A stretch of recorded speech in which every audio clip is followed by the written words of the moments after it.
What's behind the SEC Commissioner's love affair with the University of Texas inside the Sankey Snub?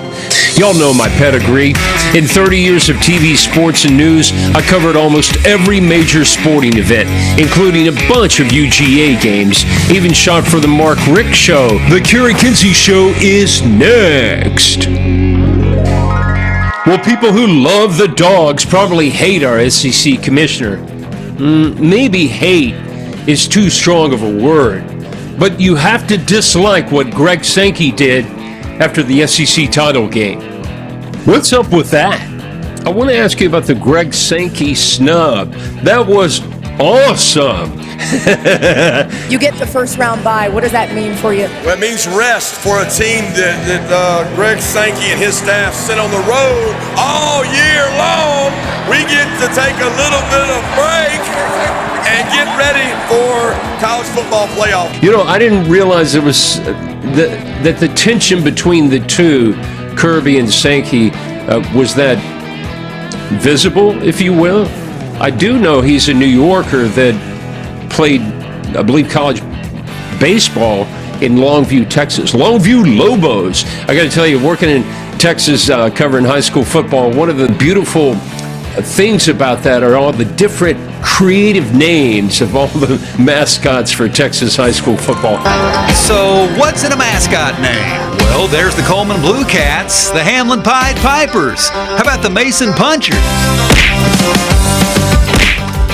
You'll find some unicorns in New Braunfels, and you'll find me watching my every step at Central Catholic. Lanier has the Vokes.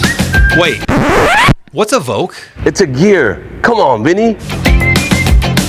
Roscoe has those Plowboys. Fredericksburg has those Battling Billies. Progresso is the Red Ants. Oh, hey, come on, we're leaving.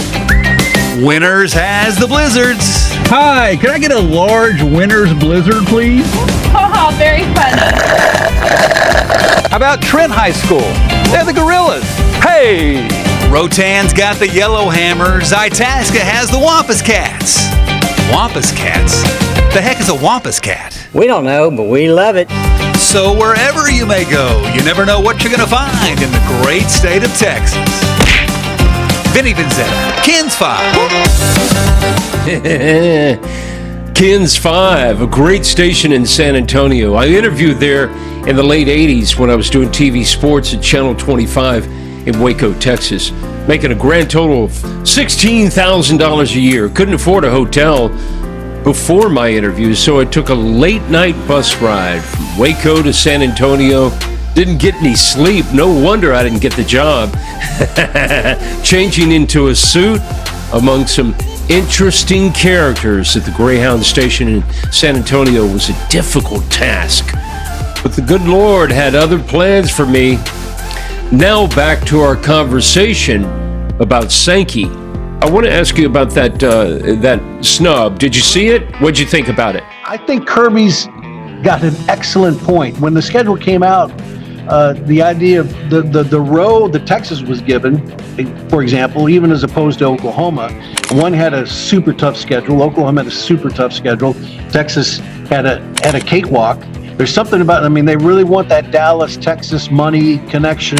Yeah. Because they're really laying out the red carpet for Texas. No question about that. They did so with that scheduling. And then Georgia's schedule was just a beast. Yep.